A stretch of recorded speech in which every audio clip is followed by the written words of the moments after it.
어제 2차 토론을 보고 이준석이 그냥 망했다. 어떻게든 이재명 후보 또 긁어보려다가 핵융합이라는 역대급 드립으로 혼자 완전히 나락에 갔다. 이런 반응이 압도적입니다. 사실 그거 말고도 뭐 전해드리고 싶은 내용들이 많은데 제가 사실은 진짜 고민을 많이 했습니다. 내일 오후 3시에 라이브를 하는데 그때 어떤 내용을 다루고 오늘 영상에선 어떤 내용을 다룰까 진짜 많이 고민을 하다가 짧은 시간 안에 어제 2차 토론의 핵심 포인트들을 다 다루는 건 불가능할 것 같아서 일단 이렇게 간략하게 지금 어제 인상 깊었던 장면만 말씀을 드리고 자세한 거는 내일 오후 3시 라이브를 통해 이재명 후보님이 얼마나 토론을 잘하셨는지, 그리고 권영국 후보가 예상 밖의 선전을 하면서 이준석 후보를 어떻게 뭉갰는지, 이준석 후보는 어떻게든 염치 없이 떠들어대면서 계속 그 이재명 후보를 긁으려고 했는데 그러다가 지금 제 발에 걸려 넘었는지 자세히 말씀드리도록 하겠습니다. 일단 다른 걸 다 떠나서 권영국 후보님이 좀 너무하다는 생각이 들었습니다. 그 지난 1차 토론 때도 그 텍사스 경제학이라는 이준석의 역대급 밈을 만들어낸 그 장본인이 바로 권영국 후보인데 어제 그래서 이준석 후보 입장에선 칼을 갈고 나오지 않았겠습니까? 하지만 혼자 또 완전히 긁혀가지고 지금 망언들을 막 쏟아냈죠. 그리고 얼굴 또 붉어져가지고 막 이런 반응들이 지금 쏟아지고 있는데, 아무튼 이와 관련해선 내일 오후 3시 라이브를 통해 자세히 하나씩 전해드릴 예정이고요. 어제 봉화마을에 다녀왔죠. 그래서 이번 영상에서는 지금 저들이 노무현 정신 파리하는 거, 특히 이준석이라는 사람이 노무현 파리하는 게 얼마나 진짜 말도 안 되는 소리를 하고 있는 건지, 이게 그 정치인으로서 자격 미달이라고 생각하는 이유가 뭔지, 어떤 짓거리를 그럼 그동안 저질러 왔는지 좀 자세히 전해드리도록 하겠습니다. 어제 이재명 후보님이 봉화마을에 가셨습니다. 저도 그렇고 정말 많은 민주당 정치인들도 다 그 현장에 참석을 했는데요. 이재명 후보님은 오전에 일찍 묘역을 참배하시고 또 다른 일정을 소화하기 위해서 다녀가셨습니다. 그래서 2시에 공식 그 추도식에서는 뵙질 못했는데 오전에 다녀가시면서 이런 메시지를 전하셨습니다. 정치 검찰에 탄압돼 서거를 하셨고 사람 사는 세상을 위해서 진짜 뭐 큰 걸 하자고 한 것도 아닙니다. 원칙, 정의가 바로 선 세상, 제발 사람들이 사는 세상, 함께 더불어 사는 세상, 그런 세상을 바라셨는데 그마저도 지금 이명박 정부에서 어떤 식으로 공격을 했었는지 모든 시민들이 알고 지몬미 정서가 이어져서 여기까지 오게 된 겁니다. 그래서 이게 정신까지 올라서게 된 거죠. 그래서 5월 23일이 될 때마다 많은 민주당 정치인들과 많은 시민들이 봉화마을에 참석하는 것도 다 그런 이유 아닙니까? 그래서 노무현 대통령을 추모하며 국민이 존중받는 진짜 대한민국을 만들어야겠다는 생각이 들었다. 그래서 김대중 전 대통령도 진짜 민주주의를 위해서 정말 목숨 바쳐 싸웠고, 노무현 대통령께서는 원칙과 정의가 바로 선 세상을 위해 한평생 몸을 바쳐서 정치를 했는데 그 이명박 정부의 탄압에 의해 돌아가시게 됐고, 그 꿈이 좌절이 되지 않도록 이재명 후보님이 그 꿈을 이어가겠다, 이런 메시지를 전하신 겁니다. 그러면서 그 봉화마을에서 참배를 하실 때 어떤 생각이 드셨겠습니까? 그래서 결국 이렇게 눈물까지 보이셨죠. 이건 단순한 눈물 차원이 아니라 진짜 많은 의미가 담겨 있었다 생각이 들었습니다. 국민이 주인인 나라, 국민이 행복한 나라, 진짜 대한민국이라는 이 말씀이 사실 누군가가 보면 뭐 저런 당연한 얘기를 하고 있어? 라고 생각할 수 있는데 그만큼 지금 대한민국이 비정상적으로 흘러가고 있다는 겁니다. 내란 세력이 지금 염치도 없이 대통령 후보를 낸다는 것 자체부터 넌센스고, 내란 속에는 지금 영화를 본다면서 막 공식석상에서 심지어 나와가지고 졸지를 않나. 뭐 지금 이재명 후보님이 내란을 저지른 것도 아닌데 무슨 막 양당을 비난하면서 자기가 노무현 대통령의 정신을 이어가겠다고 광을 팔질 않나. 아주 기괴한 장면들이 지금 한둘이 아니라는 겁니다. 그래서 우리는 지금 상식을 회복하고 원칙을 회복하고 정의를 바로 세우고 진짜 누구 하나 억울하게 세상을 떠나는 일이 없는, 어찌 보면 그 당연한 그러한 기준을 바로 잡는 대한민국을 바라는 게 이재명 후보님이라는 겁니다. 유일한 후보라는 거예요. 그러다 보니까 이제 현장에서는 배우 김규리 씨가 사회를 맡았는데 노무현 대통령을 말씀하시며 저렇게 눈물까지 흘렸습니다. 이 메시지를 전하다가 눈물을 흘렸는데 이 눈물을 보며 또 많은 시민들이 같이 울컥했죠. 아마 이건 저뿐만이 아닐 텐데요. 끊임없는 역사의 진보 앞에 힘을 보태어달라, 이런 메시지를 전하며 특히 이 많은 시민들이 함께 울고 울컥하고 이런 이유가 뭐겠습니까? 결국 노무현 대통령이 꿈꾸던 그 세상을 어떻게든 짓밟으려던, 저는 그래서 계속 이렇게 표현을 합니다. 정의가 승리한 세상, 이걸 바랬던 게 노무현 전 대통령이었고요. 그 정반대로 승리한 게 정의다, 이게 그냥 말장난 같지만 굉장히 많은 의미를 담고 있다 생각합니다.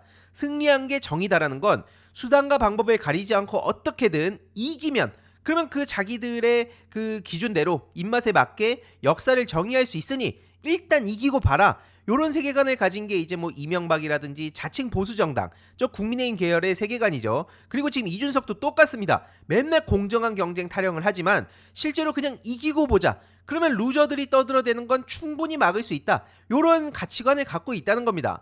그리고 그 정반대로 그거는 제대로 된 나라가 아니다, 그래서 우리 국민들을 위해서 정의가 승리하는 세상을 만들겠다고 이 그 한 번 바쳐서 정치를 하다가 끝내 탄압을 받고 결국에는 그 서거를 하시게 된 이 노무현 대통령, 완전히 극과 극 아닙니까? 이러한 그 대비되는 이 세상, 여전히 이게 계속 반복이 되고 있기 때문에 이재명 후보님도 그 세상을 이어가겠다, 그래서 진짜 대한민국을 만들겠다, 이렇게 서사가 연결이 된다는 겁니다.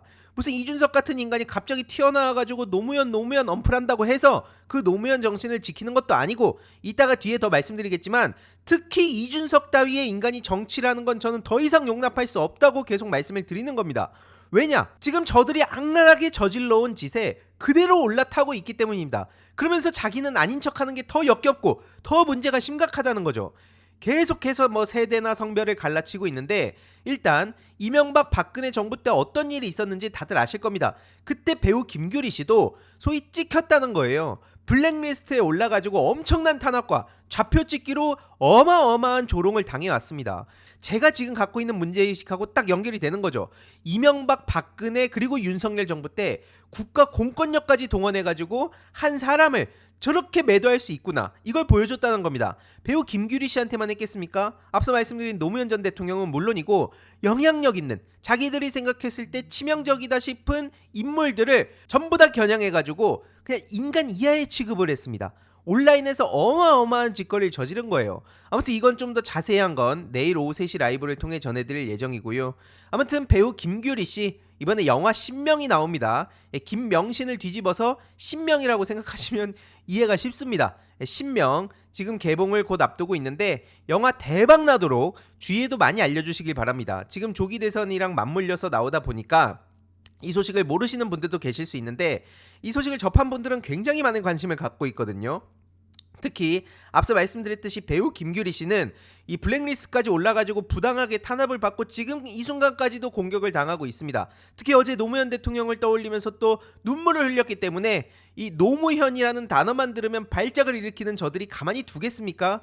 그렇기 때문에 우리는 더더욱 국민들의 힘으로 같이 그 영화 신명 뿐만 아니라 배우 김규리 씨를 응원하자라는 말씀을 드리고 싶은 거고요. 아무튼 김명신이라는 인간이 어떤 짓을 저질러 왔는지도 굉장히 궁금하지 않습니까? 자, 아무튼 이와 관련해서 또 많은 관심과 또 주위에 그 홍보를 부탁드린다, 말씀드리고 싶습니다. 그럼 이제 본격적인 내용인데요. 노무현 장학금 타령을 하면서 지금 뭐 노무현 정신을 계속해서 그 서사를 탈취하려는, 서사를 해킹하려는 이준석이라는 인간이 얼마나 염치도 없는 인간인가. 저건 왜 정치를 하면 안 된다고 제가 계속 얘기를 하는가. 2019년 때부터 이준석에 대한 문제의식을 가지고 비판을 했는데 그때에 비하면 지금은 분위기가 많이 달라져서 정말 다행이다 싶습니다. 한때는 민주당 내에서도 이준석을 보고 배우라는 얘기가 나올 정도로 말도 안 되는 분위기가 있었다니까요. 아무튼 이 22년 전에 이준석이라는 사람이 노무현 대통령에게 장학금을 받았다면서 어제 봉하마을에 쫄래쫄래 가가지고 또 저딴 식으로 언플을 쏟아냈습니다. 노무현 대통령께서 이준석한테 열심히 공부해서 언젠가는 대한민국을 위해 큰 일을 하라던 말씀을 하셨다. 그걸 이제 이준석 본인이 실천을 하겠다, 이런 식으로 언플을 하고 있는 겁니다. 그래서 이렇게 방명록까지 남긴 건데, 야, 이걸 보면서 저는 진짜 치가 떨리더라고요. 노무현 대통령을 기대하고 응원했던 기억이 있다면서 저렇게 뭐 노무현 정신, 노무현 대통령의 소신, 뭐 이 있습니다, 뭐 원칙 타령을 하고 아주 어제 토론에서도 가관이던데요. 뭐 이거에 대해서 토론에 대해서 내일 좀 더 자세히 말씀을 드리도록 하고요. 어쨌든 장학 증서를 받았다고 저렇게 얘기를 하죠. 본인이 저렇게 어제 봉하마을에 가서 염치 없이 떠들어댄 겁니다. 그럼 이게 왜 욕먹을 짓이냐? 이런 식으로 언플 쏟아내면서 눈물 즙을 짜는데 정작 21년도에 이준석 본인이 무슨 말을 떠들어댔었냐? 노무현 재단 장학금 받은 적 없는데? 이렇게 본인이 또 공격을 받으니까 바로 저렇게 노무현 장학금 받은 적 없다고 선을 그었었어요. 그것도 아주 상세하게 막 글을 쓰면서 이렇게 타임라인까지 적어놨죠. 한마디로 노무현 대통령 취임 이전에 내가 하버드 갔는데, 난 내 능력으로 하버드 갔는데 어디 노무현 장학금 타령을 해? 나 그런 수혜 받은 적 없는데. 노무현 재단은 그리고 2009년 이후에 그 대통령 서거하신 이후에 만들어진 거 아니야? 근데 어디 나한테 노무현 장학금을 얘기해? 라고 떠들었던 이준석은 누굽니까? 이러니까 제가 계속 말씀드리지만 입만 열면 준적준이라니까요. 저기에는 특히 중요한 건 공감 능력도 없고요. 기본적으로 본인이 떠들어대는 말이 사회적으로도 어떤 영향을 끼치는지도 전혀 관심이 없습니다. 오직 본인. 그냥 나만 주목을 받으면 된다. 이 순간에 내가 기사 한 줄이라도 더 내보내면 된다. 그리고 여기에서 분노하는 시민들이 있다? 이거는 그냥 나한테 긁힌 거지. 이런 식으로 생각한다는 얘기가 나올 수밖에 없는 거예요. 저런 인간이 도대체 무슨 정치를 하고 대통령을 한다고 저렇게 떠들어대고 있습니까? 이런 이에 대해서도 실체를 아는 시민들은 야, 본인 입으로 장학금 받은 적 없다, 허위 소문이라고 그렇게 발작을 일으켜놓고 이제 와가지고는 자기 필요하니까 노무현 대통령을 갖다 쓴다, 이런 식으로 그 서사를 해킹하려고 한다, 말을 저렇게 손바닥 뒤집듯이 바꾼다, 진짜 염치가 없어도 적당히 없으라는 비판이 나올 수밖에 없다는 겁니다. 이에 대해서도 막 트위터라든지 아니면 온라인 커뮤니티라든지 지금 떠들썩한데요. 언론인들, 기자분들께 제가 진짜 부탁드리고 싶습니다. 이준석이라는 인간이 노무현 대통령에 대해서 떠들어댄다고 그냥 그걸 받아 써주고 따옴표 저널리즘 좀 제발 그만하시고, 저 인간이 노무현 대통령을 갖다 파는 그 모렴치함에 대해서 제발 좀 상세하게 분석도 하고 비판 좀 해달라니까요. 아니, 민주당 특히 이재명 후보님에 대해서는 언론이 하나하나 진짜 막 다 발언 하나하나 단어 하나하나 뜯는 게 언론인의 소명이다, 그게 언론인의 역할이다. 문재인 정부 때도 문재인 전 대통령을 완전히 낱낱이 털면서 그게 우리 언론인들의 역할이라고 하지 않으셨습니까? 이제 곧 이재명 정부가 출범하게 되면 똑같이 우리 언론인들의 역할은 그냥 정치인들에 대해서 받아 써주는 게 아니라 하나하나 비판적으로 사고하고 발언 하나하나 옛날 그 말과 막 빗대가지고 어떤 게 문제가 있는지를 하나하나 해부하는 게 우리들의 역할이다, 이런 얘기를 하지 않겠습니까? 그러니까 지금 이준석도 대통령을 하고 싶다며요. 그럼 거기에 걸맞게 대우해줘야 되는 거 아닙니까? 아니, 그냥 이준석의 말을 저렇게 따옴표로 그대로 실어주는 게 어떻게 언론인의 역할입니까? 물론 모든 언론인이 그렇다는 얘기를 하는 게 아닙니다. 모든 정치인들한테 그 잣대를 들이대는 언론인에 대해서는 저는 어떤 말도 하지 않습니다. 그리고 뭐 우쭈쭈 해달라는 것도 아니에요. 그냥 이준석만 저렇게 띄워주는 움직임이 너무 어이가 없다는 말씀을 드리는 겁니다. 그리고 이준석이 노무현 거리면서 노무현 대통령을 갖다 팔기 이전에 먼저 할 일이 있지 않습니까? 이거는 제가 계속 말씀드렸지만 민주당 내에도 해당되는 얘기예요.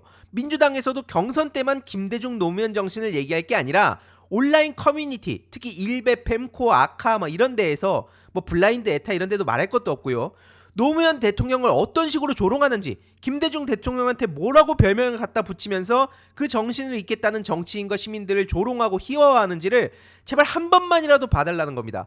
그래서 그거에 대해서 제발 개선할 수 있는 각자의 방법을 제시해달라는 거예요. 그리고 실천을 해달라는 겁니다. 이게 뭐 어려운 요구입니까? 그래서 이거는 뭐 이준석한테만 그러냐라고 떠들어대는 그런 댓글들이 벌써부터 보이는데, 계속 말씀드리지 않습니까? 민주당에 대해서도 제가 엄청나게 비판을 했었어요. 이거는 보세요. 5월 23일마다 뭐 대문짝을 뒤집어대질 않나, 보시다시피 뭐 노무현 대통령 갤러리에 와가지고 엄청나게 조롱하질 않나, 뭐 MC 무현 타령하질 않나, 이게 끊임없이 이어지고 있다는 겁니다. 여태까지 이렇게 이어져 왔는데 이게 방치가 되다가 작년부터 노무현 재단이 본격적으로 대응에 나서기 시작했고, 그래서 올해 5월 23일 제가 어떤 식으로 할지 눈여겨봤어요. 그래서 이걸 두고 아직까지 정신 못 차린 악플러들이 보이길래 제가 어제 이런 글을 남긴 겁니다. 악플러들에 대한 수사 근황인데요. 먼저 공식 연구가 있고, 두 번째로는 제 개인적인 대응이 있습니다.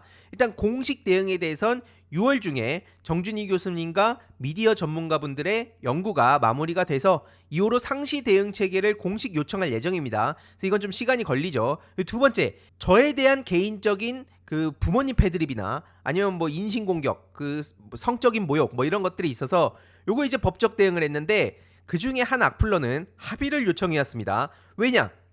지금 한 건은 부산 해운대 경찰서에서 수사 중이고 한 건은 지금 검찰로 넘어가서 검찰청에서 수사 중입니다. 그러니까 멘탈이 아작나가지고 내가 지금 이거 뭐 언제 어떤 댓글 썼는지도 모른다. 뭐 이런 악플러들도 있고 합의를 요청한다. 이런 악플러도 있습니다. 근데 제가 계속 말씀드리죠. 지금 제가 장난치는 게 아닙니다. 단순히 그냥 뭐 겁주자는 게 아니에요. 저는 끝까지 갑니다. 절대로 용서가 없습니다. 왜냐? 본인들도 다 알고 있잖아요. 한순간의 실수라고 변명할 수 있는 건덕지도 없잖아요. 이게 지금 놀이 문화가 된 게 그리고 가장 중요한 문제의 본질인데 국정원 및 군 정보기관까지 동원해서 이명박 정부 때는 심리전을 펼친 거예요. 그게 지금 여기까지 온 겁니다. 자연 발생적으로 노무현 대통령이라는 사람을 저렇게 희화화하고 막 중력절 타령하고 이런 게 되겠습니까? 인위적으로 국가 공권력을 동원해서 노무현 대통령의 어마어마한 서사가 붙으니까 자 소위 정신이라는 말까지 붙으니까 저들이 그거에 바짝 졸아가지고 인위적으로 제거하려는 작업을 이 순간까지도 하고 있다는 겁니다. 그리고 그러한 세력을 사면까지 해주면서 끌어다 써서 내란을 저지른 게 바로 윤석열이에요. 저 세력들을 가만히 냅두면 언제든지 제2의 이명박, 제2의 윤석열이 나올 수밖에 없다는 겁니다. 그래서 저는 정권 교체하고 나면 제 관심사는 딱 하나예요. 저 인간 같지도 않은, 진짜 저는 이명박을 인간이라 생각 안 합니다. 국가 공권력을 동원해가지고 우리 국민에게 총뿌리를 겨눈 저 세력들, 우리 정신적 영토를 침탈하려고 했던 이 세력들에 대한 단죄, 저는 여기에 모든 에너지를 쏟을 예정입니다. 그 일환으로 지금 노무현 재단에선 재단 차원의 대응을 하고 있는 거고요. 결국 이게 디지털 민주주의를 지키는 길입니다. 그래서 이와 관련해서는 제가 계속 소식을 전해드릴 예정인데 왜 그럼 이준석한테 왜 비판을 하냐? 이게 이준석하고 무슨 연관이 있다는 거냐? 라고 얘기할 수 있는데요. 짧게만 말씀드리겠습니다. 본인이 하루 종일 팬코 본다는 거 이제 만천하가 다 알고 있어요. 근데 거기서 기습 방역을 한다면서 어떤 식으로 노무현 대통령을 조롱하냐? 이명박 얼굴을 갖다 댑니다. 그것도 이제 노무현 대통령 서거하신 이후에 이 짤을 기습 방역이라 그러면서 수시로 올려댑니다. 이준석이 이걸 모르겠습니까? 이게 다가 아니에요. 노무현 CX8이 그 X자가 뭔 말을 하는지는 다들 아실 겁니다. 이거에 대해서도 수시로 올려댑니다. 조회수라 추천수를 보세요. 거리 두기를 할 수 있는 정도의 문제가 아닙니다. 극단적인 글 몇 개 갖고 와가지고 지금 제가 말꼬리 잡자는 게 아니에요. 이 모든 걸 아는 이준석은 여태까지 왜 입 싹 닫고 있었냐, 이렇게 비판을 당연히 할 수밖에 없다는 겁니다. 그러더니 이제 와가지고 대선 상황 되니까 팬코에 어떤 조작글이 올라옵니까? 노무현 사료관 글 사진 가져와가지고 내가 노사모 출신인데 이번엔 이준석을 찍기로 했다. 이재명은 안 된다. 이따위 말장난질이나 하고 있는 게 지금 팬코에서 벌어지는 모습입니다. 이걸 뻔히 알면서도 단 한마디도 한 적이 없으면서도 노무현 정신만 갖다가 판다? 어떻게 이걸 그냥 넘어가냐고요. 기자분들은 왜 도대체 이거에 대해서 제대로 질문을 안 하시는 겁니까? 물론 이거에 대해서 일부 언급한 기사가 있는 것 같은데 제가 이거에 대해서 내일 오후 3시 라이브를 통해 자세히 전해드리도록 하고요. 어쨌든 저 염치도 없고 개념도 없고 상식도 없고 그냥 무식한 소리만 쏟아내는 이준석, 일단 다른 걸 다 떠나서 저 따위 인간이 노무현 파리하는 거는 저는 절대로 용납할 수 없기 때문에 끝까지 간다는 점 다시 한번 말씀드리고 싶습니다. 이번 영상도 재미있게 보셨다면 구독과 멤버십 부탁드립니다. 특히 멤버십 희동이님들께 정말 감사드린다는 점 다시 한번 말씀드리고요. 주위에도 널리 공유 부탁드리겠습니다.